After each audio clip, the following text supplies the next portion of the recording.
Evening school నుంచి పిల్లలు రాగానే స్నాక్స్ టైంలో వాళ్ళకి ఏదో ఒకటి 10 రూపీస్ ఇచ్చి బిస్కెట్స్ తీసుకోపోండి అని చెప్పే కంటే కూడా మనం 10 మినిట్స్ 15 మినిట్స్ ఓపిక తెచ్చుకొని ఈ విధంగా వెజిటేబుల్ శాండ్విచ్ చేయించామంటే చాలా హ్యాపీగా తింటారండి. అండ్ హెల్త్ కూడా చాలా మంచిది.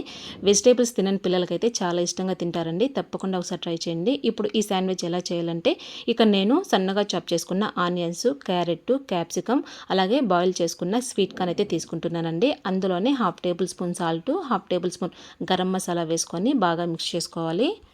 ఇక్కడ నేను ఇంట్లో ప్రిపేర్ చేసుకున్న వెజ్ మైనస్ అయితే వేసుకుంటున్నానండి. మీకు మైనస్ వీడియో కూడా కావాలనుకుంటే కామెంట్ చేయండి, తప్పకుండా షేర్ చేస్తాను. వెజ్ మైనస్ కూడా వేసి బాగా మిక్స్ చేసుకొని పక్కన పెట్టేసుకోవాలి. తర్వాత శాండ్విచ్ చేసుకోవడానికి ఇక్కడ నేను కొన్ని బ్రెడ్స్ అయితే తీసుకుంటున్నానండి. ఆ బ్రెడ్స్ పైన మనం ముందుగా ప్రిపేర్ చేసుకున్న స్టఫింగ్ అందులో పెట్టి బాగా కొంచెం ప్రెస్ చేయాలండి. అవి బయట రాకుండా ప్రెస్ చేసిన తర్వాత ప్యాన్ పైన కొంచెం ఆయిల్ అప్లై చేసి ఈ విధంగా రెండు వైపులా ఈవెన్గా కాల్చుకుంటే సరిపోతుంది. సూపర్ టేస్టీగా ఉండే వెజిటేబుల్ శాండ్విచ్ అయితే రెడీ అయిపోతుంది. తప్పకుండా ట్రై చేయండి. పిల్లలు అయితే చాలా ఇష్టంగా తింటారు. అండ్ పొట్ట కూడా ఫుల్ అయిపోతుందండి వాళ్ళకి. చూసారు కదా, ఇంట్లోనే ప్రిపేర్ చేసుకుంటే చాలా హెల్తీగా చేసుకోవచ్చు. బయట ఫుడ్ కాకుండా ఈ విధంగా మీ ఇంట్లో ఉండే ఏ వెజిటేబుల్స్ ఉంటాయో వాటితో ట్రై చేయండి. ఈ వీడియో నచ్చినట్టయితే లైక్ చేయండి, షేర్ చేయండి, సబ్స్క్రైబ్ చేసుకోండి. Thank you for watching.